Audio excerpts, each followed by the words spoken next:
Selamat sore Tribuners, Anda sedang menyaksikan live update Tribun News bersama saya Firda Ananda.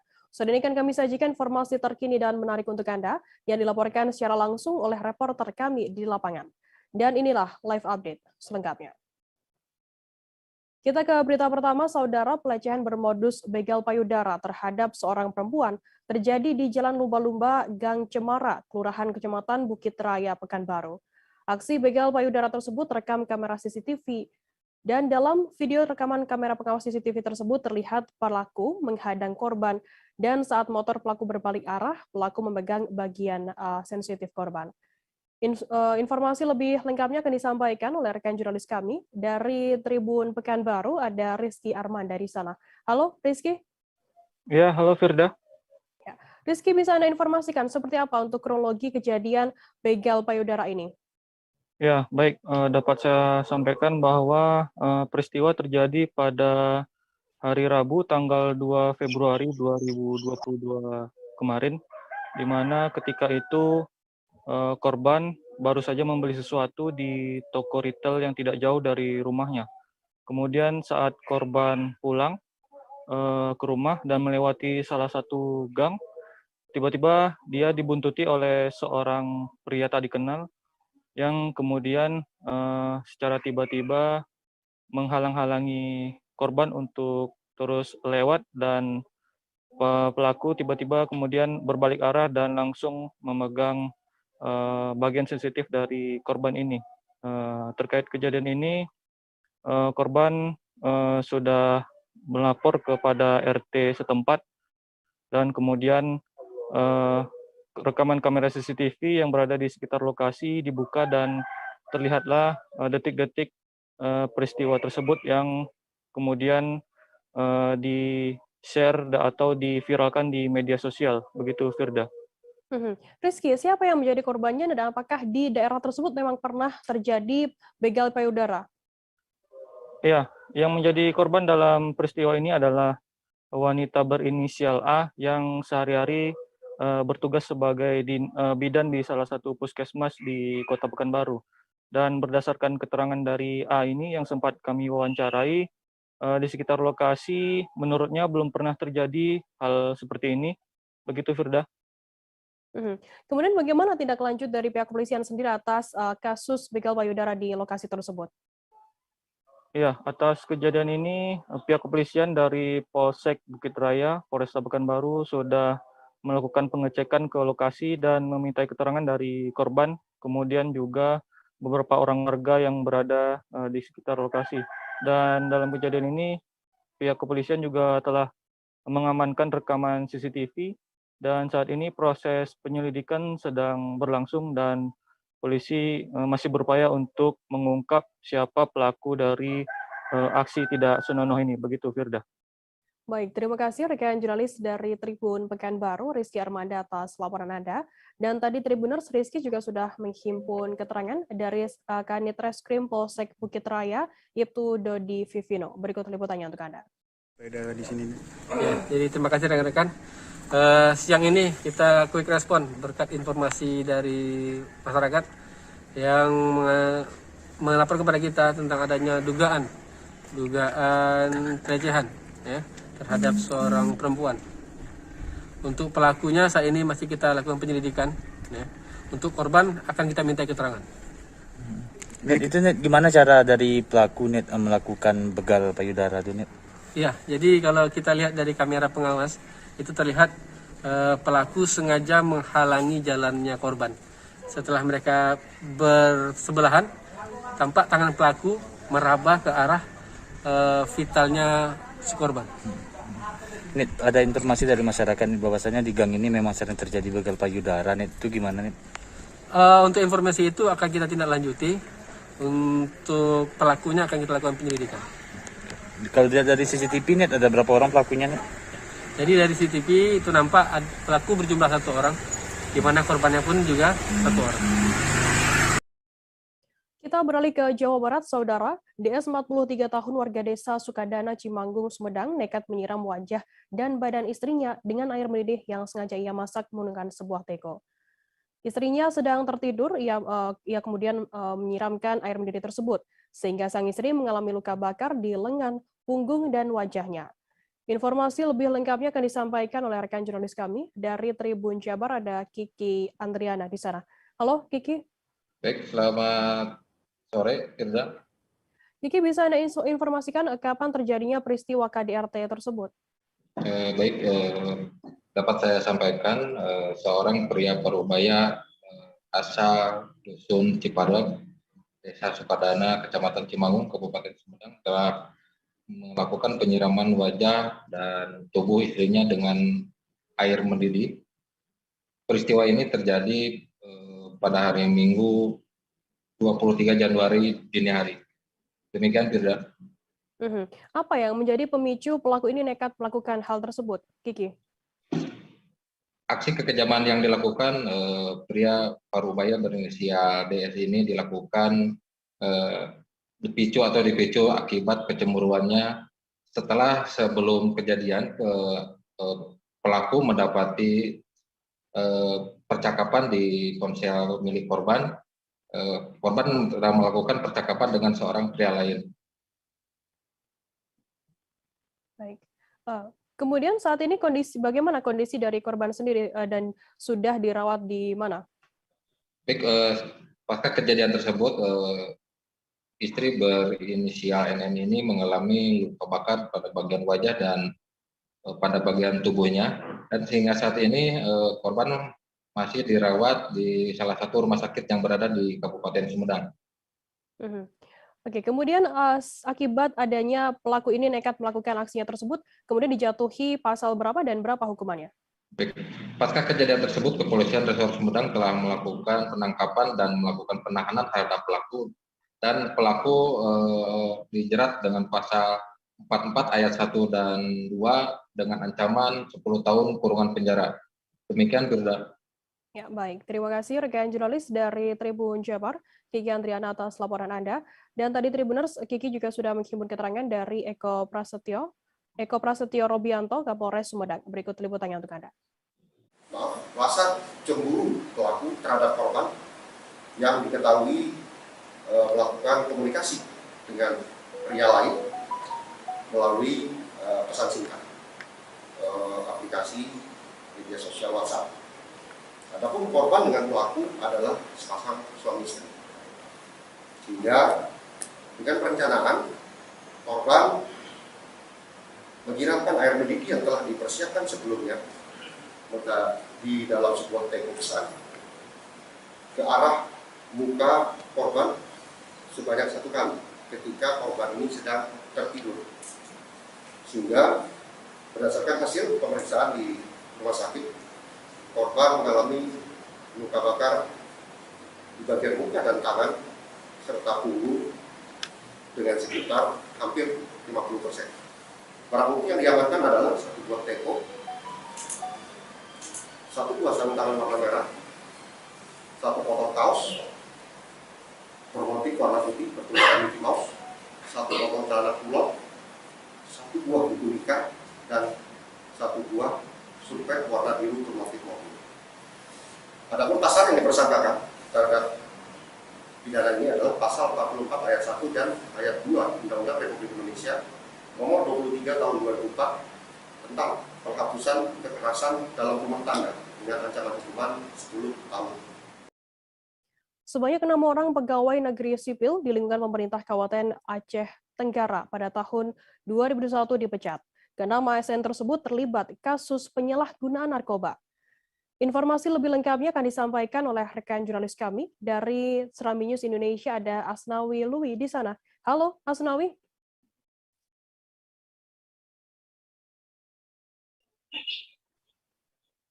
Halo, Firda.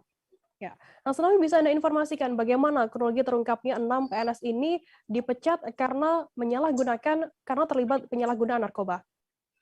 Baik, Firda, dari jumlah 4.665 PNS di jajaran pemerintah Kabupaten Aceh Tenggara tahun 2021, 6 diantaranya dipecat pemberhentian tidak dengan hormat. Mereka ini terlibat penyalahgunaan narkoba, Firda, yaitu pemakai dan juga sebagai pengedar narkoba, sehingga aparat kepolisian melimpahkan perkara ini sehingga ingkrah.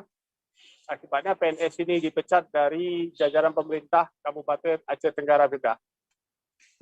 Berdasarkan pemeriksaan sementara begitu, apa penyebab keenam ASN ini terlibat penyalahgunaan narkoba?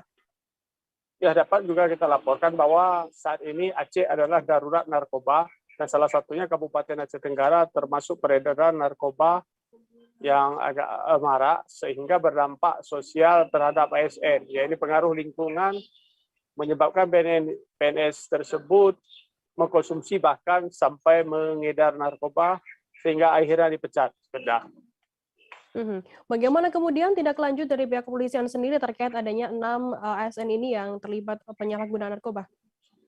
Pihak kepolisian telah melimpahkan perkara ini ke kejaksaan dan mereka telah ingkrah sehingga mereka ini sudah mendapat ketetapan hukum sehingga keenam PNS ini untuk tahun 2021 dipecat. Apalagi Firda, pemerintah Kabupaten Aceh Tenggara yaitu Bupati Aceh Tenggara Redin Pinem berkomitmen dalam pemberantasan narkoba di Aceh Tenggara, salah satunya ASN yang terlibat, mereka langsung memproses secara hukum. Sudah. Baik, terima kasih rekan jurnalis dari Serambi News Indonesia, Asnawi Lui atas laporan Anda. Ya. Tribunnews jurnalis kami tadi juga sudah menghimpun keterangan dari Kepala BKPSDM Kabupaten Aceh Tenggara bernama Mas Sudin. Berikut liputannya untuk Anda. Assalamualaikum warahmatullahi wabarakatuh. Saya Mas Sudin Esos MAP, Kepala BKPSDM Kabupaten Aceh Tenggara. Perlu saya informasikan bahwa jumlah ASN di jajaran pemerintah Kabupaten Aceh Tenggara berjumlah 4.665 orang. Pensiun pada tahun 2021 sebanyak 146 orang. Dan pemberhentian tidak dengan hormat atau disingkat dengan PTDH sebanyak 6 orang. ASN di PTDH-kan karena terlibat sebagai pengedar dan pemakai narkoba. Ini dampak sosial atau lingkungan. Bupati Kabupaten Aceh Tenggara berkomitmen memberantas narkoba. Makanya ASN terlibat narkoba langsung diproses secara hukum tanpa kecuali. Jadi harapan saya sebagai Kepala BKPSDM Kabupaten Aceh Tenggara kepada seluruh ASN agar menjauhkan diri dari narkoba. Terima kasih. Wassalamualaikum warahmatullahi wabarakatuh. Peristiwa kebakaran kembali terjadi di Jalan Poros Rantau Panjang, RT 5 Desa Rantau Panjang, Kecamatan Tanah Grogot, Kabupaten Pasar. Kebakaran tersebut menghanguskan 1 unit rumah warga dan mengakibatkan salah satu penghuninya meninggal dunia. Kepala Dinas Pemadam Kebakaran Damkar Pasar, Lukman Dharma, menjelaskan penghuni rumah yang meninggal dunia merupakan perempuan berinisial R 30 tahun. Informasi lebih lengkapnya akan disampaikan oleh rekan jurnalis kami dari Tribun Kaltim. Ada Syaifullah Ibrahim di sana. Halo, Syaiful. Ya. Syaiful, bisa Anda informasikan bagaimana kronologi terjadinya kebakaran tersebut? Kronologi dari kebakaran tersebut saat Dinas Pemadam Kebakaran menerima laporan dari pihak keluarga dan saat itu pihak damkar langsung menuju ke lokasi, di mana pada peristiwa kebakaran tersebut menghanguskan 1 rumah warga dan mengakibatkan salah satu penghuninya meninggal dunia. Informasi yang diperoleh oleh Dinas Pemadam Kebakaran Kabupaten Pasar, perempuan tersebut sudah sakit sejak lama. Dan diperkirakan saat terjadi kebakaran posisi korban berada di dalam kamar. Sehingga saat api mulai merambah ke dalam rumah, pihak keluarga yang tengah istirahat di dalam rumah itu panik untuk bergegas menyelamatkan diri. Dan kemungkinan lupa masih ada keluarganya yang tertinggal di dalam rumah. Oke, kemudian korban ini saat ini bagaimana untuk kondisinya? Bagaimana kondisinya saat ditemukan begitu? Dari hasil informasi Kepala Dinas Pemadam Kebakaran, korban ditemukan di dalam kamar mandi yang dindingnya terbuat dari bata atau beton yang tidak mudah ditembus oleh kobaran api. Karena dari peristiwa kebakaran tersebut, kemungkinan si korban menuju ke WC untuk menyelamatkan diri dan terjebak dalam rumah yang hampir semuanya terbuat dari kayu. Cuman di bagian kamar mandi menggunakan bahan bata. Jadi korban meninggalnya di dalam kamar mandi. Saat ditemukan oleh tim damkar Pasir, kondisi korban masih utuh. Cuman ada beberapa kulit yang terkelupas akibat dari kebakaran itu. Damkar Pasir juga belum memastikan penyebab dari insiden kebakaran tersebut karena masih dalam proses penyelidikan yang diketahui api bersumber dari belakang rumah korban. Ya. Baik, terima kasih rekan jurnalis dari Tribun Kaltim, Syaifullah Ibrahim atas laporan Anda. Selamat bertugas kembali. Kita beralih ke informasi selanjutnya, Saudara. Kecelakaan maut antara satu unit truk dengan satu unit sepeda motor terjadi di Jalan Raya Ketapang, Siduk, kilometer 9, Dusun Ipah Malak, Desa Sungai Awan Kanan, Kecamatan Muara Pawan, Kabupaten Ketapang, Kalimantan Barat. Kecelakaan tersebut mengakibatkan 2 orang pengendara sepeda motor meninggal dunia. Informasi lebih lengkapnya akan disampaikan oleh rekan jurnalis kami dari Tribun Pontianak, ada Nur Imam Satria di sana. Halo, Imam. Halo, Firda. Imam, bisa Anda informasikan seperti apa untuk kronologi kejadian kecelakaan tersebut? Ya, jadi kronologi kejadian tersebut bermula saat pengendara sepeda motor yang dikendarai oleh Julaika, 22 tahun, dan membonceng David, 17 tahun, dan Aditya, 6 tahun itu melintas di Jalan Ketapang Siduk, kilometer 9. Nah, ketika saat hendak melewati kendaraan di depannya, mendahului kendaraan di depannya, muncul dari arah berlawanan truk yang dikendarai oleh Edi Supianto. Karena jalannya yang kecil, akhirnya sepeda motor tersebut tersenggol dan mengakibatkan pengendara sepeda motor terjatuh di jalanan. Begitu, Firda. Kemudian apa yang menjadi penyebab korban sendiri meninggal dunia di lokasi kejadian? Ya, nah akibat terjatuhnya tadi, 2 korban itu terjatuh tepat di bawah kolong truk tersebut, yang mana truk tersebut tadi tidak sempat mengendalikan laju kendaraan sehingga melindas 2 korban tepat di bagian kepalanya. Begitu, Firda. Lantas bagaimana untuk kondisi dari korban lain termasuk dari sopir truk sendiri? Oke. Untuk korban lain ada 1 korban yang Aditya 6 tahun itu terjatuh di arah yang berlawanan sehingga hanya mengalami luka ringan. Sedangkan untuk pengemudi truk saat ini sudah diamankan di Mapolres Ketapang untuk diperiksa dan dimintai keterangan lebih lanjut. Begitu, Frida. Baik, terima kasih rekan jurnalis dari Tribun Pontianak, Nur Imam Satria atas laporan Anda. Selamat bertugas kembali. Tribuners, selesai jeda kami akan kembali dengan informasi menarik lainnya. Tetaplah di Live Update. Oke, apa kabar Bang Arif di sini untuk strateginya? Kalau saya sendiri di game 37 ini yang semalam baru mulai, saya udah pasti. Sebenarnya aku nggak ngerasa itu penangkapan atau penggerebegan atau apapun itu. Karena gitu, posisinya kriteria. Jadi kita mengenal disebut dengan stroke yang tidak berdarah dengan stroke yang berdarah. Stroke yang tidak berdarah itu biasanya ditandai dengan adanya penyumbatan. Kalau itu terjadi di sini mungkin pikirnya tidak ke situ kali ya. Tapi kalau di Korea atau di Kamboja itu ada beberapa paper yang saya itu Mas, ya, dulunya tukang koran. Oh gitu ya. Tukang koran. Ya, saya baca itu Pak. Tuh kan pernah baca kan? Ya. Jadi kalau saya jadi tanggang itu udah bersyukur banget. Si anak ini dijadikan sebagai tersangka begitu. Ya, kalau ini kita bicara yang di luar kasus Sukomombo ya. Dengan nama hujan shower, di mana terdapat batas jelas antara daerah hujan dan tidak hujan yang biasanya terjadi pada fase awal mature stage atau tahap berbahaya itu Kang. Jadi mulai artinya terjadinya perlembekan. Nah itu untuk penetrasi akan sulit gitu ya. Dok, saya ini menurut saya memang tidak mudah, bukan urusan tanah diambil. Kalau misalnya Amerika Serikat sekarang Rasulullah mengatakan dalam sebuah hadis bahwa berpuasa di 6 hari Syawal itu. Oke, apa kabar Bang Ariski di sini untuk strateginya? Kalau saya sendiri di Gimit 37 ini yang semalam baru mulai, saya udah sebenarnya aku nggak ngerasa itu penangkapan atau penggerebegan atau apapun itu, karena gini loh, posisinya aku kriteria. Jadi kita mengenal disebut dengan stroke yang tidak berdarah dengan stroke yang berdarah.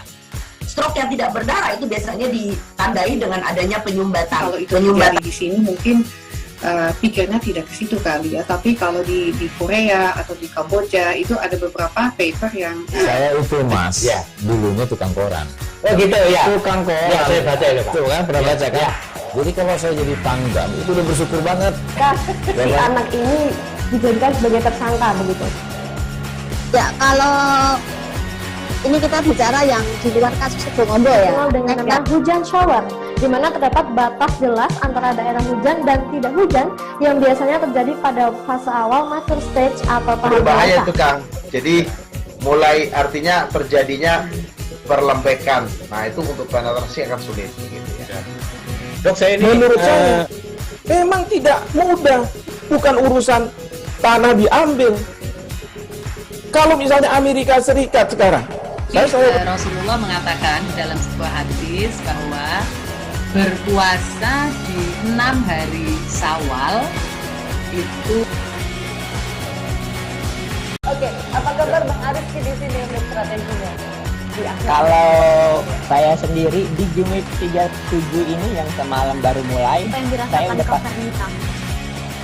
sebenarnya aku nggak ngerasa itu penangkapan atau penggerebegan atau apapun itu, karena gini loh, posisinya aku kriteria. Jadi kita mengenal disebut dengan stroke yang tidak berdarah dengan stroke yang berdarah.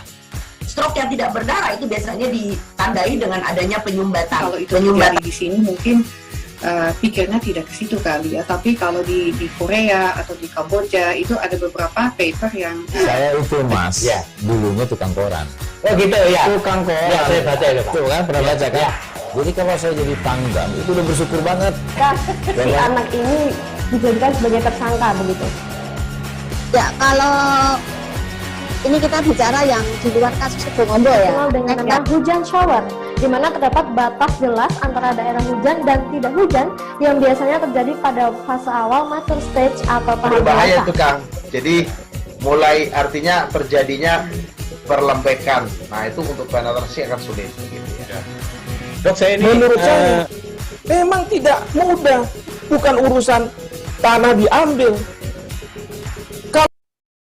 Terima kasih Anda masih bersama kami di Live Update. Kita beralih ke informasi selanjutnya, Saudara.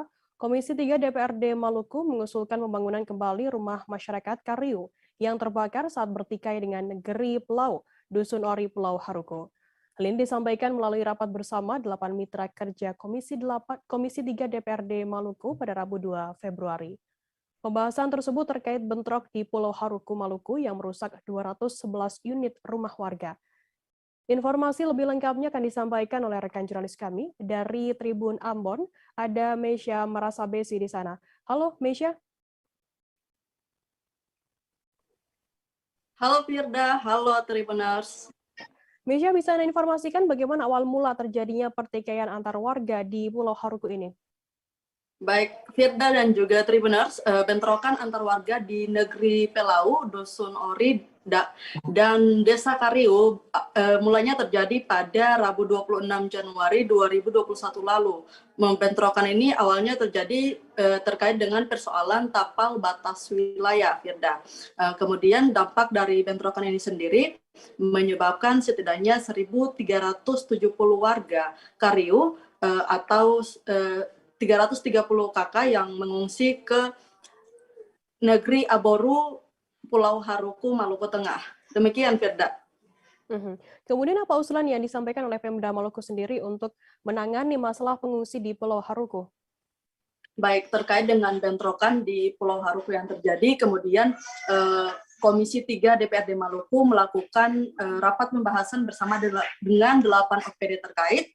Kemudian dari rapat tersebut dari pemerintah daerah Maluku Tengah atau Pemda Malte mengusulkan setidaknya ada 3 poin atau 3 opsi usulan terkait dengan bentrokan yang terjadi di Pulau Haruko. Opsi yang pertama yaitu merelokasi total perumahan warga Kariu ke Dusun Naira, Negeri Aboru secara total. Kemudian opsi yang kedua, merelokasi sementara perumahan warga Kariu ke lokasi yang tadi sudah saya sebutkan, Dusun Naira, Negeri Aboru. Dan yang ketiga, opsi yang ketiga yaitu pembangunan kembali perumahan warga Kariu yang terbakar akibat konflik yang terjadi. Demikian, Firda.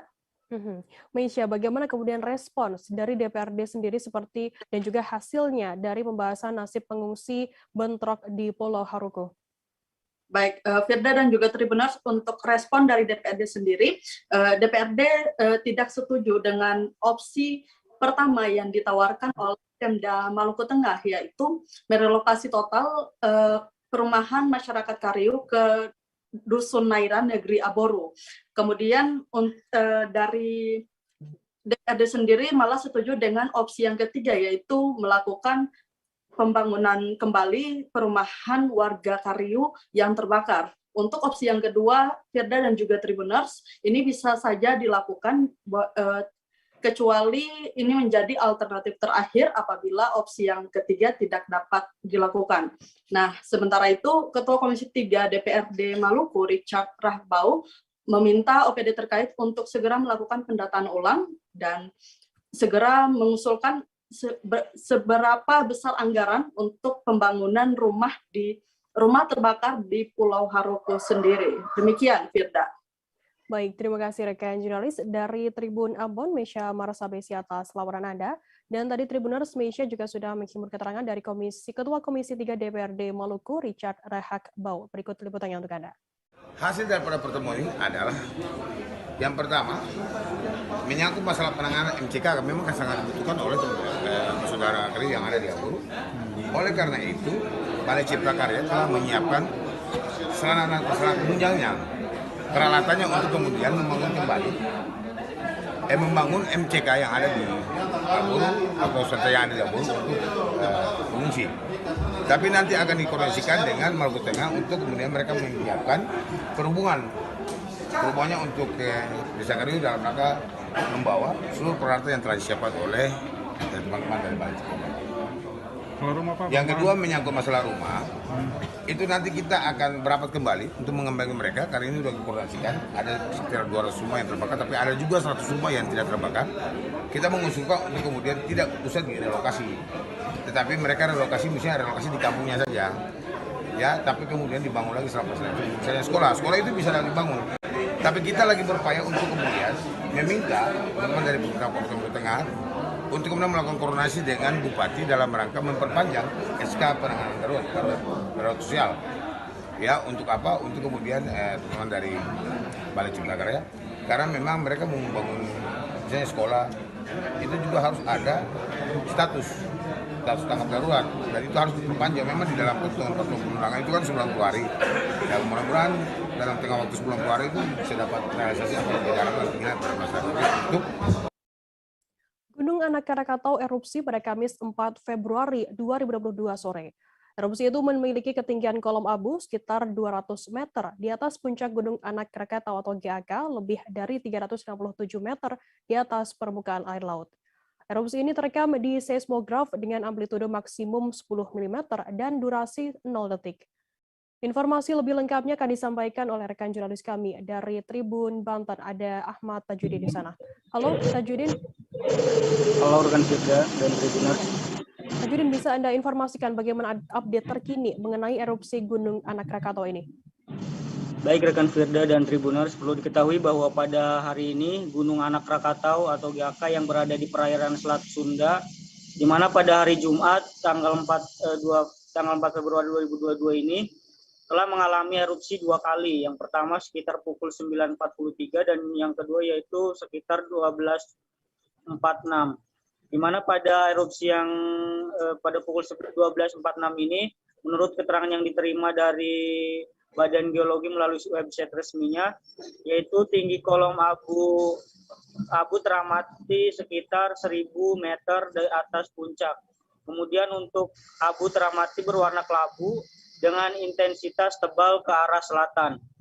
Kemudian erupsi ini terekam di seismograf dengan amplitudo maksimum 46 mm dengan durasi 59 detik. Firda. Tajudin, lalu status dan situasinya seperti apa saat ini dan apakah sudah dinyatakan berbahaya bagi warga sekitar atau seperti apa? Baik, untuk keterangan dari pengamat Gunung Api Pos Gunung Anak Krakatau, Denny Mardiono, mengatakan bahwa untuk saat ini situasi di Gunung Anak Krakatau ini berada di level 2, di mana level 2 ini berpotensi bahaya di beberapa sekitar yang ada di sekitaran Gunung Gyaka. Kemudian untuk masyarakat sendiri di daerah sana, untuk situasi saat ini karena berbahaya sehingga dihimbau untuk tidak beraktivitas di sekitar gunung. Oke, Tajudin, bagaimana imbauan lengkap dari pihak terkait atas terjadi erupsi Gunung Anak Krakatau pada hari ini?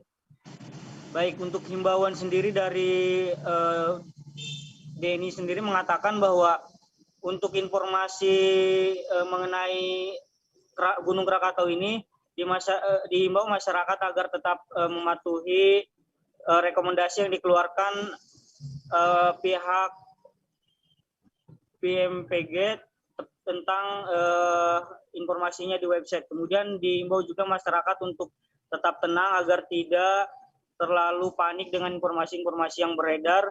Kemudian juga diinformasikan kepada masyarakat juga mengatakan bahwa disarankan agar apabila ingin mengetahui informasi tentang Gyaka untuk mengecek langsung di web Magna Indonesia yang resmi, Firda. Baik, terima kasih rekan jurnalis dari Tribun Banten, Ahmad Tajudin atas laporan Anda. Selamat bertugas kembali. Kita beralih ke informasi selanjutnya, Saudara. Tersangka Kepala Desa atau Kades Wiringtasi Kabupaten Pinrang Andi Dewiyanti kini resmi ditahan di Rutan Kelas 2B Pinrang pada Kamis 3 Februari. Dewiyanti tersangka kasus korupsi dana desa dan alokasi dana desa tahun 2019-2020. Ia harus ditahan pada Senin 24 Januari lalu. Hanya saja saat hendak ditahan, Dewiyanti tiba-tiba pingsan, sehingga harus dirawat di RSUD Lansinrang Pinrang untuk sementara. Informasi lebih lengkapnya akan disampaikan oleh rekan jurnalis kami dari Tribun Timur. Ada Nining Anggriani di sana. Halo, Nining. Ya, halo Firda. Ya, Nining bisa Anda informasikan bagaimana untuk kronologi penjemputan tersangka kasus korupsi dana desa Andi Dewiyanti oleh Kejari Pinrang sendiri di rumah sakit? Iya, baik. Jadi seperti yang dikatakan tadi bahwasannya memang Dewiyanti ini harusnya sudah ditahan pada tanggal 24 Januari 2002 lalu ya. Hanya saja dia tiba-tiba pingsan. Nah, selama itu, selama 11 hari ini Dewiyanti dirawat di RSUD Lansinrang Pinrang. Kemudian hasil diagnosa dokter itu mengatakan bahwa memang betul Dewiyanti ini mengidap penyakit tumor di dalam kandungannya. Namun selama 11 hari dirawat intensif di Rumah Sakit Umum Daerah Lansinrang ini, Dewiyanti sudah dikatakan secara keseluruhan sudah dikatakan normal ya, sehingga sudah bisa dijemput oleh pihak kejaksaan. Nah, dari hasil surat keterangan dokter tersebut, Kejari pun menjemput Dewiyanti di Rumah Sakit Umum Daerah Lansinrang, kemudian langsung dibawa ke Rutan Kelas 2B Pinrang untuk dilakukan penahanan. Nah, pada saat proses penjemputan Kejari ke Rumah Sakit Umum Daerah Lansinrang ini, Dewiyanti masih tampak lesu ya. Kemudian dia dipapah oleh beberapa petugas untuk masuk ke mobil tahanan. Kemudian menggunakan kursi roda sewaktu sampai di Rutan Kelas 2B Pinrang. Seperti itu, rekan Firda. Kemudian Nining, bagaimana saat ini kondisi dari Dewiyanti sendiri di Rutan Kelas 2B Pinrang? Apakah memang sudah dinyatakan sembuh total oleh pihak dokter atau seperti apa? Ya, baik. Jadi memang kondisi Dewiyanti ini secara normal sudah dikatakan sembuh ya. Namun untuk di rutan kelas 2B Pinrang sendiri harus ada prosedur yang dilewati oleh Andi Dewianti, yakni harus diisolasi mandiri terlebih dahulu selama 14 hari. Namun isolasi mandiri ini sudah terhitung dengan penahanan Dewianti, yakni sebagai statusnya tahanan titipan Kejaksaan Negeri Pinrang selama 20 hari ke depan. Jadi Dewianti menjalani isolasi mandiri selama 14 hari ini juga sudah dikatakan sebagai penahanan 20 hari ke depan. Seperti itu, Firda. Baik, untuk Dewianti sendiri terancam hukuman berapa tahun? Ya, baik. Untuk diketahui Dewianti korupsi dana desa dan alokasi dana desa tahun 2019-2020 dengan kerugian 475 juta. Nah, atas perilaku Dewianti ini dia dijerat pasal 2 Junto pasal 18 Undang-Undang Nomor 31 Tahun 1999 tentang pemberantasan tindak pidana korupsi dan Undang-Undang Nomor 20 Tahun 2021 dengan ancaman minimal 4 tahun dan maksimal 20 tahun. Baik, terima kasih rekan jurnalis dari Tribun Timur, Nining Anggriani atas laporan Anda. Selamat bertugas kembali. Kita beralih ke informasi selanjutnya, Saudara. Nama Wakil Ketua DPRD DKI Jakarta Muhammad Taufik disebut dalam persidangan dugaan korupsi pengadaan lahan di Pengadilan Tindak Pidana Korupsi pada Kamis 3 Februari. Adapun kasus tersebut turut menyeret ex-Dirut PUMD Perumda Pembangunan Saranajaya Yori C. Pinontoan. Walau namanya disebut dalam persidangan, Taufik membantah terlibat dalam masalah pengadaan lahan di kawasan Munjul, Kelurahan Pondok Ranggon, Cipayung, Jakarta Timur ini. Informasi lebih lengkapnya akan disampaikan oleh rekan jurnalis kami. Dari Tribun Jakarta ada Dionisius di sana. Halo, Dion. Iya, halo Firda. Ya, Dion bisa Anda informasikan mengapa nama Taufik ini bisa disebut-sebut dalam persidangan? Ya Firda, jadi nama Wakil Ketua DPRD DKI Jakarta Muhammad Taufik disebut oleh ex-Dirut Perumda Pembangunan Saranajaya Yori C. Pinontoan dalam sidang dugaan korupsi pengadaan lahan di kawasan Munjul, Kelurahan Pondok Rangon, Cipayung, Jakarta Timur pada Kamis kemarin di Pengadilan Tipikor. Saat sidang itu, Yori mengatakan bahwa Taufik disebut terlibat dalam proses pembayaran tahap kedua terkait pengadaan tanah di Munjul itu. Begitu, Firda. Dari pernyataan ex-Dirut Perumda sendiri, apa peran Taufik dalam kasus ini, dalam yang nyatakan dalam persidangan? Ya, di dalam sidang, Yori mengatakan bahwa pernah diingatkan oleh Yadi selaku senior manajer Saranajaya bahwa pernah ditelepon oleh Taufik dan diminta membantu Tommy Ardian yang merupakan dirut dari PT Adonara Propertindo dalam proses pembayaran tahap kedua terkait pengadaan tanah di Munjul. Nama Tommy Ardian ini juga terseret dalam kasus dugaan korupsi pengadaan lahan di Munjul ini. Ia pun mempertegas bahwa permintaan dari Taufik ini diketahui dari Yadi yang merupakan rekan kerjanya. Dari keterangan Yori juga diketahui bahwa Taufik ini kerap mengawasi jalannya operasional dari Perumda Pembangunan Saranajaya. Begitu, Firda. Oke, kemudian Dion, bagaimana tanggapan dari Taufik sendiri saat namanya disebut-sebut dalam persidangan tersebut? Ya, saat dikonfirmasi, Taufik membantah terlibat dalam kasus dugaan korupsi pengadaan lahan di Munjul. Ia pun mengaku tidak tahu menahu soal pembayaran tahap kedua yang dijelaskan Yori sebelumnya.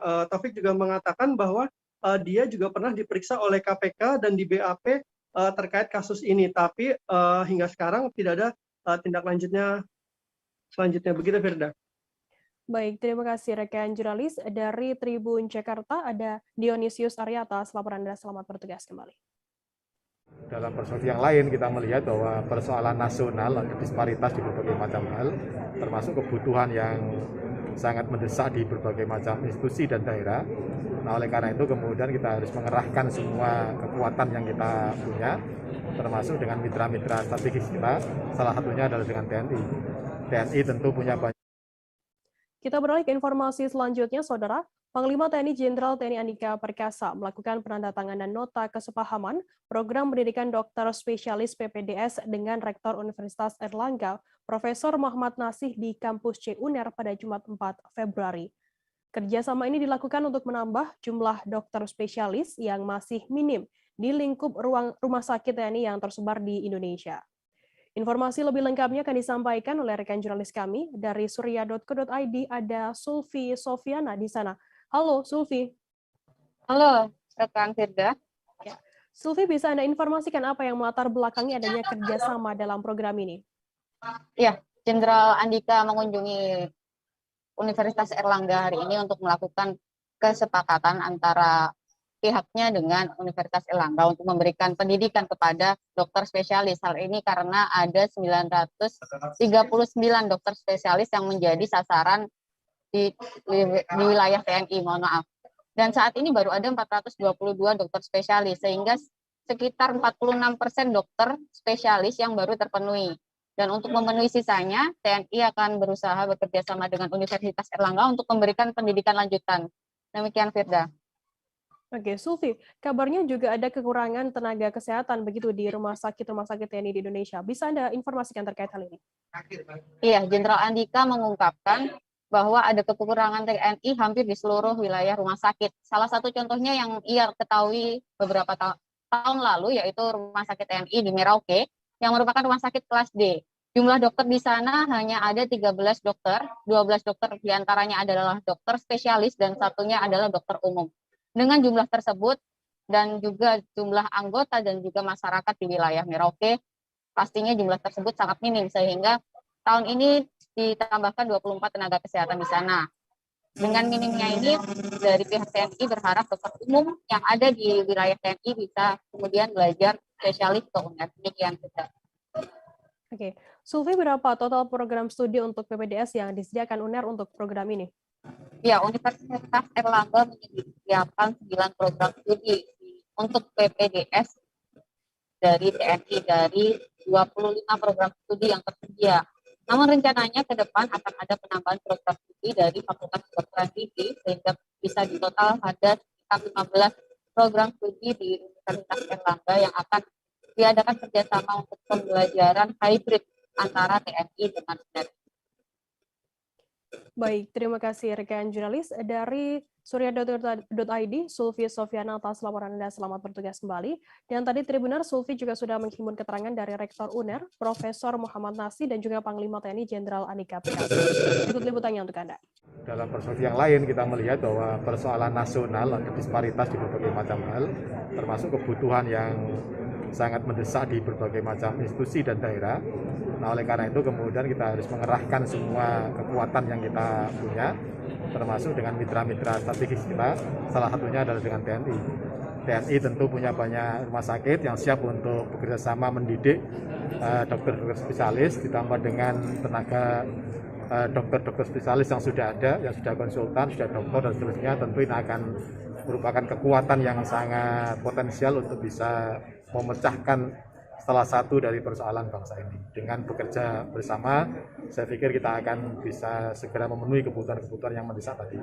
Prinsipnya di sana ya. Program hybrid itu sendiri seperti apa, Prof? Ya? Program hybridnya itu seperti apa? Dari kombinasi antara university base yang melakukan proses pendidikan secara formalnya dan pemanfaatan seluruh tenaga di rumah sakit yang akan menjadi laboratorium dan tempat pendidikan utama bagi para spesialis. Sehingga dua-duanya kena, karena kalau hanya UNER saja tentu kekuatannya sangat terbatas, sehingga kita juga harus mengerahkan semua sumber daya yang kita punyai, dan menurut saya yang sangat potensial dan siap untuk melakukan itu adalah di kawan-kawan TNI.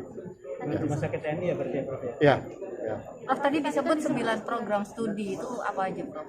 Tidak semua berarti ya? Tidak semua, jadi sekarang yang siap tentu saja untuk bisa melakukan itu karena berkaitan dengan sumber daya yang ada, kita 9.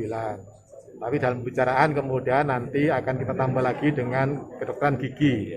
Yang kita punya 3 atau 4 spesialis itu kita juga akan kerahkan. Saya pikir kalau kedokteran gigi kita nggak ada masalah karena semuanya juga siap, sehingga paling tidak akan ada 14 program studi termasuk di kedokteran gigi yang akan siap untuk bisa.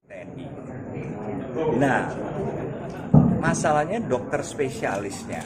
Kalau kita mengacu kepada peraturan Menteri Kesehatan nomor 30 tahun 2019 itu kan ada syarat minimal. Yang kelas D ini saja misalnya ada 5 dokter spesialis. Sehingga syarat minimal 116 rumah sakit TNI itu jatuhnya 939. Sekarang kami hanya punya 422. Jadi sekitar 46%, 47%. Oleh karena itu memang sangat kurang.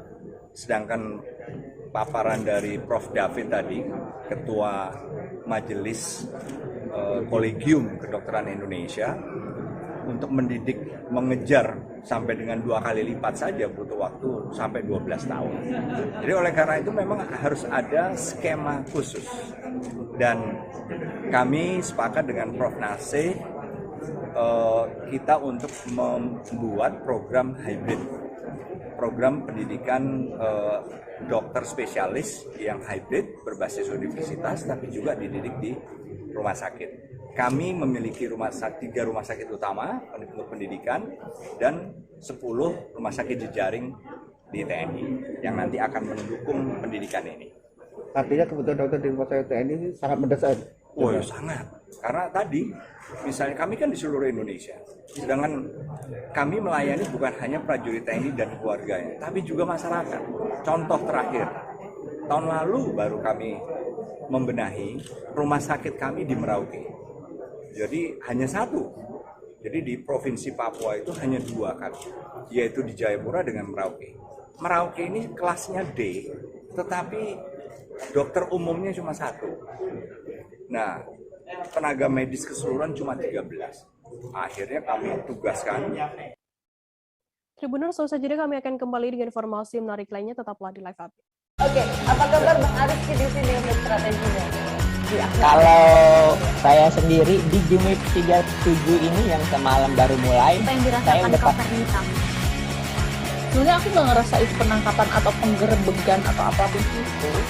Karena gini loh, posisinya aku kriteria. Jadi kita mengenal disebut dengan stroke yang tidak berdarah dengan stroke yang berdarah. Stroke yang tidak berdarah itu biasanya ditandai dengan adanya penyumbatan. Kalau itu terjadi di sini mungkin pikirnya tidak ke situ kali ya, tapi kalau di Korea atau di Kamboja itu ada beberapa paper yang saya itu mas, ya, dulunya tukang koran. Oh gitu ya, tukang koran. Ya, saya baca itu Pak. Tuh kan pernah baca kan? Ya. Jadi kalau saya jadi tanggam itu udah bersyukur banget. Si anak ini dijadikan sebagai tersangka begitu. Ya kalau ini kita bicara yang di luar kasus Sebongombo ya. Dengan nama hujan shower, di mana terdapat batas jelas antara daerah hujan dan tidak hujan yang biasanya terjadi pada fase awal mature stage atau tahap berbahaya itu Kang. Jadi mulai artinya terjadinya perlembekan. Nah itu untuk penetrasi akan sulit begitu ya. Dok, saya ini menurut saya memang tidak mudah, bukan urusan tanah diambil. Kalau misalnya Amerika Serikat sekarang, Rasulullah mengatakan dalam sebuah hadis bahwa berpuasa di 6 hari Syawal itu. Oke, apa kabar Bang Arief di sini untuk strateginya? Kalau saya sendiri di Jumip 37 ini yang semalam baru mulai, saya udah sebenarnya aku nggak ngerasa itu penangkapan atau penggerebegan atau apapun itu. Karena gini loh, posisinya aku kriteria. Jadi kita mengenal disebut dengan stroke yang tidak berdarah dengan stroke yang berdarah. Stroke yang tidak berdarah itu biasanya ditandai dengan adanya penyumbatan. Kalau itu terjadi di sini mungkin pikirnya tidak ke situ kali ya, tapi kalau di Korea atau di Kamboja itu ada beberapa paper yang saya itu mas, ya, dulunya tukang koran. Oh gitu ya, tukang koran. Ya, saya baca itu Pak. Tuh kan pernah baca kan? Ya. Jadi kalau saya jadi tanggam itu udah bersyukur banget. Si anak ini dijadikan sebagai tersangka begitu. Ya kalau ini kita bicara yang di luar kasus Sebongombo ya. Dengan nama hujan shower, di mana terdapat batas jelas antara daerah hujan dan tidak hujan yang biasanya terjadi pada fase awal mature stage atau tahap berbahaya itu Kang. Jadi mulai artinya terjadinya perlembekan. Nah itu untuk penetrasi akan sulit begitu ya. Terima kasih Anda masih bersama kami di Live Update. Kita beralih ke informasi selanjutnya, Saudara. Pasien COVID-19 kembali terdeteksi di Kota Kendari. Dan hingga saat ini sekira ada 12 orang yang terkonfirmasi positif COVID-19. Hal itu disampaikan langsung oleh Direktur Rumah Sakit Umum Daerah atau RSUD Kota Kendari, Dr. Sukirman, yang membenarkan saat ini ada pasien COVID-19 yang sedang dirawat inap di lokasi tersebut. Informasi lebih lengkapnya akan disampaikan oleh rekan jurnalis kami dari Tribun News Ultra. Ada Amelda Devi di sana. Halo, Amelda. Ya, halo Firda. Amelda, bisa Anda informasikan sejak kapan kasus COVID-19 pertama kali kembali terdeteksi di Kota Kendari? Ya, terima kasih Firda. Jadi berdasarkan hasil wawancara kami dengan Direktur Rumah Sakit Umum Daerah Kota Kendari, Dr. Sukirman, dan juga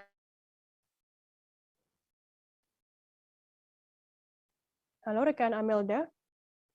Bahwa kasus pertama terkonfirmasi positif COVID-19 itu sekiranya pada Jumat tanggal 28 Januari 2022 lalu, itu sebanyak 2 orang, Firda.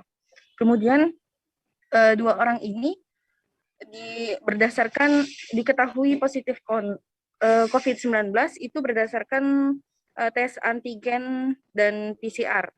Ya, kemudian di hari berikutnya bertambah 2 orang lagi, dan terakhir 2 hari yang lalu sebanyak 6 orang yang terkonfirmasi positif, dan yang dirawat inap di Rumah Sakit RSUD Kota Kendari itu sebanyak 3 orang dan 1 orang di RS Bahtramas.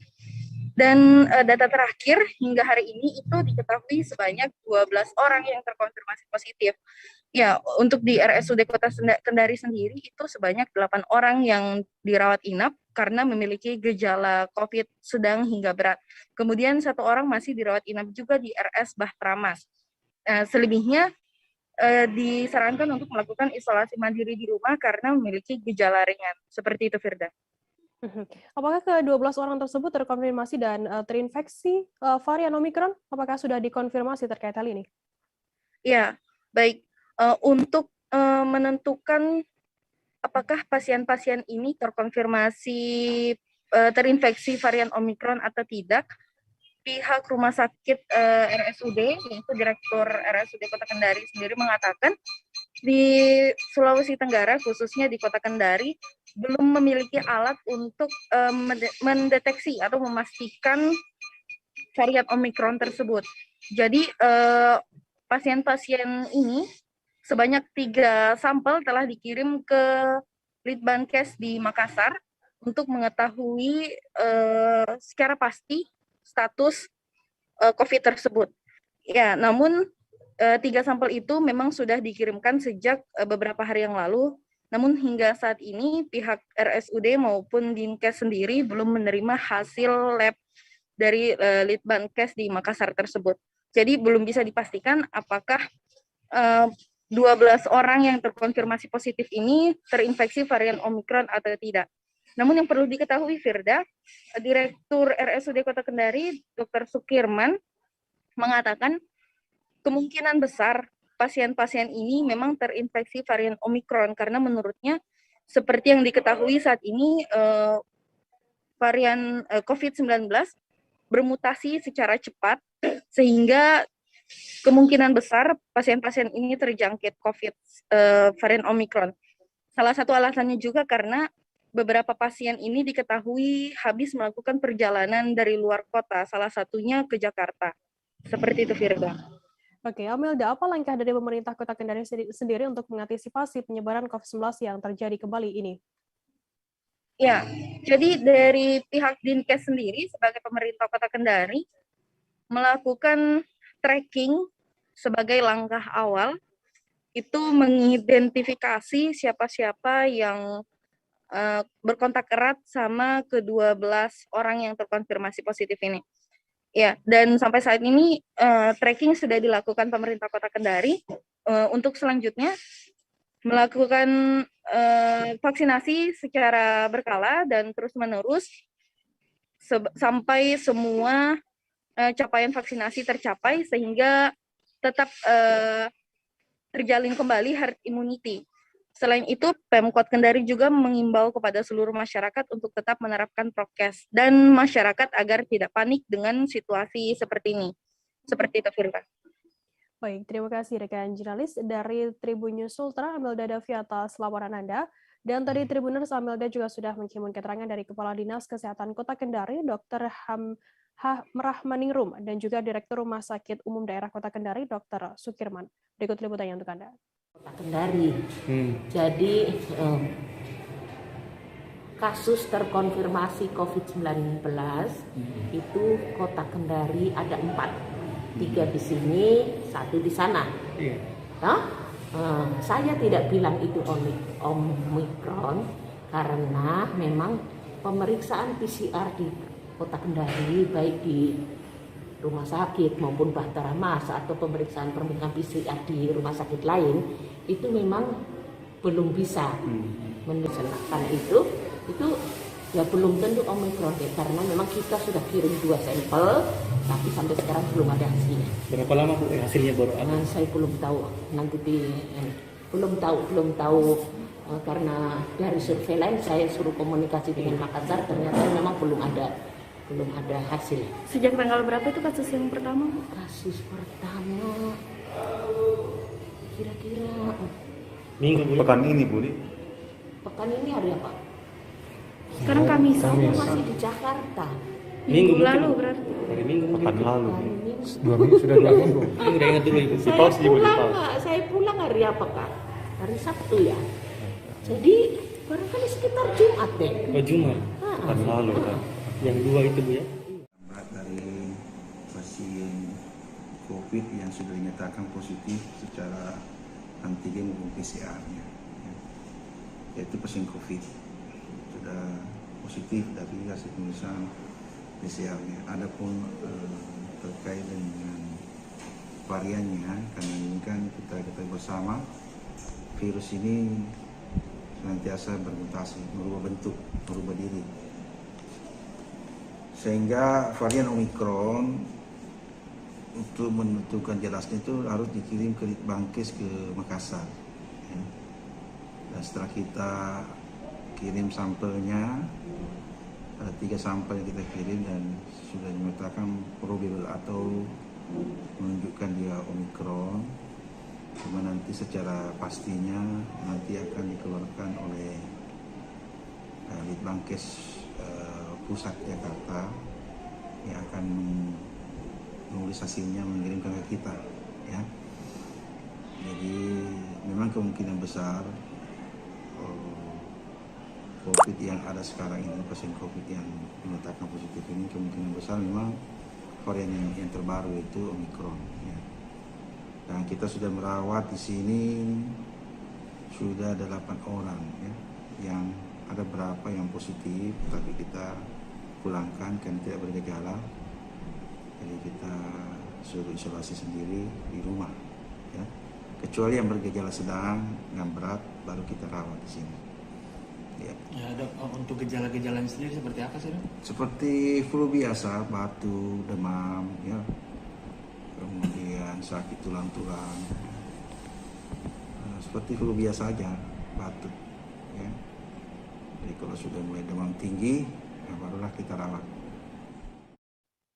Museum Holocaust di Tondano Minahasa, Provinsi Sulawesi Utara mengundang perhatian banyak khalayak. Museum yang berada di Kelurahan Watu Lambot, Tondano Barat, Minahasa ini letaknya persis di jalan raya. Namun adanya museum tersebut menimbulkan pro kontra di tengah masyarakat. Untuk mengetahui informasi lebih lengkapnya, saat ini kami sudah tersambung dengan jurnalis dari Tribun Manado, ada Rio Nur di sana. Halo Rio. Ya, halo. Ya, Rio, bisa Anda informasikan siapa sebenarnya yang mendirikan Museum Holocaust di Minahasa ini? Ya, baik. Jadi pendirian Museum Holocaust ini diinisiasi oleh komunitas Yahudi atau kelompok yang beragama Yahudi yang ada di Sulawesi Utara, khususnya di Minahasa. Jadi mereka ini ada sekitar 10-20 orang, salah satunya bernama yang inisiatornya Rabi Yosef Baruk. Jadi kemudian tanggal 27 Januari 2020 lalu museum ini baru diresmikan, dihadiri oleh Bupati Minahasa Pak Roy Roring dan Wakil Bupati Robi Dono Kambe, serta Dubes Jerman untuk Indonesia INA level. Demikian, Firda. Apa latar belakang didirikannya Museum Holocaust ini, Rio? Ya, sesuai penyampaian dari Rabi Yakub Baruk bahwa pendirian museum ini tujuannya untuk peringatan bahwa pernah terjadi Holocaust atau pemusnahan etnis, salah satunya etnis yang pada zaman Perang Dunia Kedua yang dilakukan oleh Nazi di Jerman. Jadi kemudian agar peristiwa ini tidak berulang kembali, maka dibuatlah Museum Holocaust ini sebagai peringatan untuk generasi datang bahwa jangan sampai kembali terjadi Holocaust yang ada di Perang Dunia Kedua. Apa saja sebenarnya isi dari dalam Museum Holocaust sendiri, Rio? Ya, isi dari museum ini sebenarnya hanya berupa foto dan gambar-gambar dari korban, dari tokoh-tokoh yang terlibat dalam Holocaust, kemudian ada juga tokoh-tokoh yang berjasa yang melindungi kaum Yahudi dari pembantaian Holocaust ini. Jumlah fotonya sendiri itu berkisar, foto ukuran poster itu berjumlah sekitar 19 buah. Jadi ada sejumlah foto yang misalnya salah satu foto itu ada foto imam masjid di Paris yang pada Perang Dunia Kedua itu melindungi kaum Yahudi dari pembantaian. Dia sosoknya ini bahkan menjadi dianggap pahlawan oleh bangsa Yahudi. Kemudian ada juga sosok diktator Jerman ketika itu yang berkuasa, Adolf Hitler. Jadi kemudian ada juga foto-foto korban dari Holocaust ini. Ya, demikian, Firda. Baik, terima kasih rekan jurnalis dari Tribun Manado, Rio Nur atas laporan Anda. Selamat bertugas kembali. Kita beralih ke informasi selanjutnya, Saudara. Pemerintah Republik Indonesia mulai melayani kembali penerbangan internasional ke Bali yang berlaku efektif pada 4 Februari 2022. Ditandai dengan mendaratnya penerbangan inaugurasi oleh pesawat Garuda Indonesia dari Bandara Narita, Jepang ke Bandara I Gusti Ngurah Rai, Bali pada Kamis 3 Februari. Pembukaan pelayanan penerbangan Bali bagi wisatawan mancanegara menjadi kabar baik untuk semua pihak, khususnya pelaku usaha pariwisata dan ekonomi kreatif di Bali. Informasi lebih lengkapnya akan disampaikan oleh rekan jurnalis kami dari Tribun Bali, ada Zainal Nur Arifin di sana. Halo Zainal. Ya, halo rekan Firda di studio. Ya. Zainal, bisa Anda informasikan bagaimana di hari pertama pemerintah membuka kembali penerbangan internasional di Bali ini?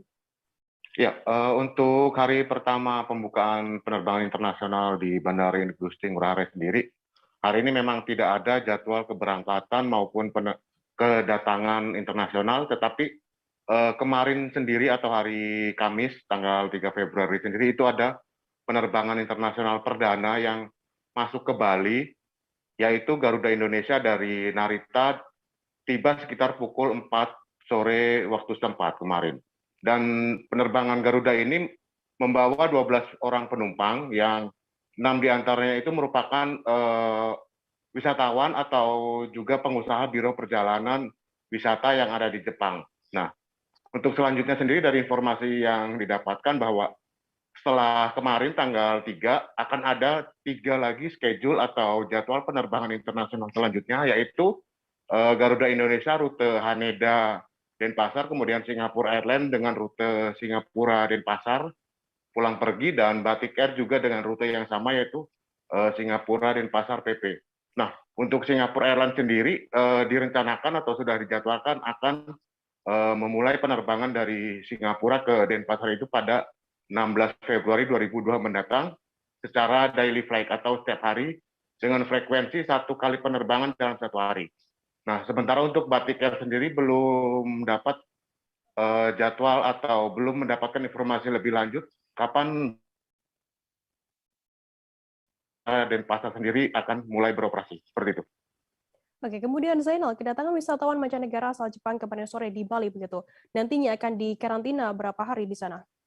Ya, mereka sendiri akan dikarantina selama 5 hari 4 malam di Hotel Bubble, dan Hotel Bubble yang dituju kemarin petang sendiri adalah Grand Hyatt di Nusa Dua, dan mereka sendiri tidak hanya di karantina di kamar, mereka boleh beraktivitas di luar kamar tetapi masih di area hotel itu sendiri.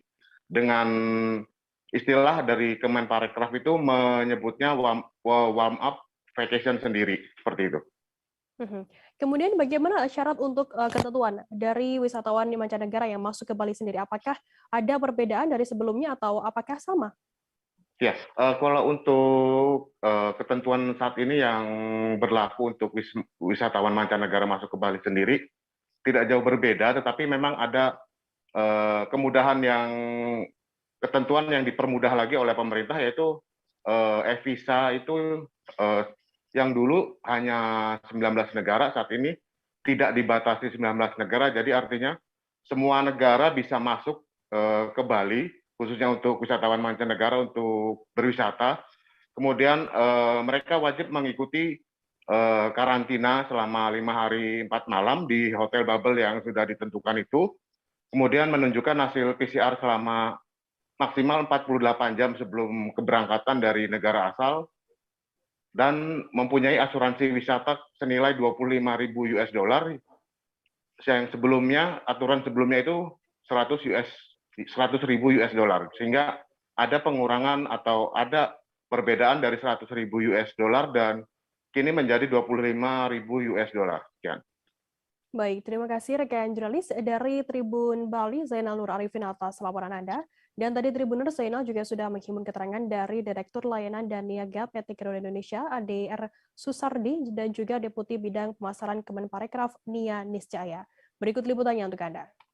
Adapun pada tahap awal ini, penerbangan Narita dan Pasar akan melayani penumpang yang telah memiliki visa bisnis maupun masyarakat yang telah memenuhi kriteria perjalanan lainnya, sesuai dengan ketentuan perjalanan internasional yang berlaku di Indonesia. Adapun penerbangan Narita dan Pasar akan beroperasi setiap seminggu sekali di hari Kamis dengan keberangkatan pukul 9.15 dan tiba pukul 16 waktu setempat. Momentum ini yang kemudian menjadi esensi dasar bagi kami di Garuda Indonesia untuk terus berselaras dengan langkah yang ditempuh pemerintah melalui pembukaan pintu masuk Bali bagi perjalanan internasional yang mulai berjalan pada 4 Februari 2022 mendatang. Melalui pembukaan akses pintu masuk Bali bagi perjalanan internasional, maka sejalan dengan komitmen kami dalam memastikan aksesibilitas penerbangan bagi masyarakat senantiasa terpenuhi secara optimal, Garuda Indonesia mulai hari ini akan melayani penerbangan Narita dan Pasar yang merupakan kelanjutan dengan dibukanya penerbangan rute khusus kargo Denpasar, Manado, Narita yang baru diresmikan kemarin. Besar harapan kami dengan dibukanya kembali penerbangan internasional ini dapat mendukung kelancaran perjalanan bisnis bagi aktivitas bisnis antar negara maupun mempererat hubungan diplomatik antar negara yang mungkin saja sudah cukup lama membutuhkan pertemuan tatap muka dengan situasi yang kondusif. Ini adalah ibaratnya kita pecah telur, kita uji coba dengan istilahnya bubble, karantina bubble. Tapi dari sisi marketing kami tidak mengatakannya sebagai karantina, tetapi warm up vacation. Apa artinya? Ini adalah sesuatu yang wajib dilakukan oleh setiap wisatawan yang datang ke Bali sebelum menikmati paket yang telah direncanakan. Lalu apa bedanya dengan karantina yang di Jakarta untuk hotel yang memang siap dalam program ini? Yang pertama, dia tetap berada dalam kelompoknya mulai dari kedatangan sampai beraktivitas di hotel yang sama pada kurun waktu 5 hari 4 malam. Dan dia tidak berada di dalam kamar. Ini untuk hotel yang siap ya dalam warm up vacation, yaitu sudah ada 5 hotel yang bergabung dalam program ini. Terima kasih Bu Nike nih yang menjebrengin gitu ya. Terima kasih Bu. Jadi apa sih konsekuensinya? Karena hotel ini dia harus punya fasilitas yang membedakan antara bubble travelers ini dengan tamu reguler. Ini untuk kebaikan semua. Jadi mereka adalah hotel Grand Hyatt di Nusa Dua, Westin Resort Nusa Dua Gria Santrian di Sanur, Viceroy Ubud, dan Royal Bali Jimbaran. Ini 5 hotel ini memiliki 447 kamar siap melayani warm up vacation, dan ada 64 hotel lainnya yang 64 ini akan seperti Jakarta, karantina di dalam kamar. Nah, ini sebetulnya kami ingin mohon dukungan semua pihak, baik dari wisatawannya memonitor pre-departure sampai di sini arrival, sampai melakukan aktivitas, dan masyarakat Bali tentunya. Karena ini kita harus membangun kepercayaan. Di musim penghujan seperti saat ini, harga porang cenderung turun, yakni Rp5.000 per kilogramnya. Hal itu disampaikan oleh Ketua Asosiasi Petani Porang Kalimantan Selatan, Joni Sulistianto, pada Kamis 3 Februari. Uniknya di Banjarbaru, di pusat kota, tepatnya di Gantung Paikat Banjarbaru ke arah Trikora, ada petani porang yang baru tanam. Informasi lebih lengkapnya akan disampaikan oleh rekan jurnalis kami dari Banjarmasin Pos, ada Nurholis Huda di sana. Halo, Huda.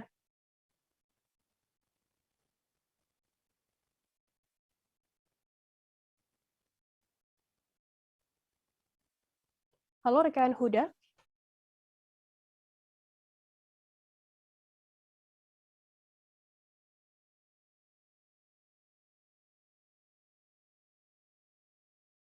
Huda, bisa Anda informasikan bagaimana soal komoditi porang di Kalimantan Selatan sendiri? Apakah memang sedang tren di sana? Oke. Ya, Sobat Tribun, dapat kami laporkan bahwasannya di porang ini sejak setengah tahun yang lalu memang sedang lagi hits-hitsnya, ketika di Jawa itu juga sedang lagi rame-rame membicarakan tentang pertanian porang nih. Dan ternyata memang benar di Kalimantan Selatan juga ikut-ikutan, banyak sekali petani-petani atau pekebun yang juga ikut menanam porang. Contohnya yang ada di lahan 1 hektar miliknya Bu Suci, warga di Guntung Paikat, arah Trikora, itu uniknya ini lokasinya adalah berada di pusat kota yang tidak jauh dari pusat kota gitu ya. Dan di Banjarbaru ini juga banyak petani-petani porang yang ikut-ikutan, sehingga lagi tren ini kan. Nah, untuk di Kalimantan sendiri dapat kami laporkan bahwasanya untuk komoditis porang ini yang terbesar ada di 2 daerah, yakni di Kabupaten Banjar dan di Balangan. Dan ini menjadi komoditas porang yang paling banyak di Kalsel, bahkan ini bisa standar ekspor yang sampai ke luar negeri begitu, Pak. Bukan hanya di Jawa, tapi juga menjadi ini komunitas baru yang jadi pertanian yang diandalkan di Kalimantan Selatan saat ini. Demikian. Kemudian untuk harganya sendiri, harga porang chip di Kalimantan Selatan berapa? Ya, Sobat Tribun News, dapat kami laporkan untuk harga porang chip ini ketika di bulan Oktober Desember 2022 harga porang Kalsel di Kalsel sendiri harganya cukup tinggi. Waktu itu sempat menyentuh level ke 7.000 sampai 8.000 untuk porang yang itu kering. Namun di belakangan ini di bulan Juni dan Februari di 2022 ini, memasuki awal tahun ini, harganya justru drop menjadi 5.000 atau turun sekitar 2.000 rupiah. Tidak lain ini dikarenakan musim penghujan. Karena menurut Ketua Asosiasi Petani Porang di Kalsel itu memang turun harganya ini karena ada rendemen atau kandungan airnya ini masih tinggi, sehingga harganya pun turun juga menjadi 5.000 per kilogram. Tentu harga ini masih ditoleransi oleh para petani di Kalsel karena ini masih cenderung tinggi jika dibandingkan di daerah Jawa. Demikian, Mbak. Oke, Huda, kemudian biasanya porang di Kalimantan Selatan sendiri dikirim kemana saja? Ya, dapat kami laporkan juga untuk komoditi porang ini memang lagi hits di Kalimantan Selatan. Bahkan ini memang produk komoditi yang diekspor, yang bisa diekspor. Untuk saat ini jalurnya masih melalui Surabaya, memang. Tapi beberapa bulan yang lalu Kementerian Pertanian ini melalui Balai Karantina Pertanian Banjarmasin untuk kali pertamanya melakukan sertifikasi ekspor porang dari Balangan, kemudian ekspornya itu sampai 10 ton total permintaannya masih kurang dari Jepang itu. Jepang memerlukan 100 ton dan ini harus dipenuhi dalam waktu 5 bulan. Dan itu sudah terpenuhi, dikumpulkan dari semua Kalsel, dan ini memang untuk sektor tanaman pangan ini diekspor ke negara Jepang dalam bentuk chip ya, terutama oleh PT Banua Ayam Lestari dengan nilai ekonomi sampai 560 juta rupiah. Demikian Mbak yang dapat kami laporkan. Baik, terima kasih rekan jurnalis dari Banjarmasin Post Nurholis Huda atas laporan Anda. Selamat bertugas kembali.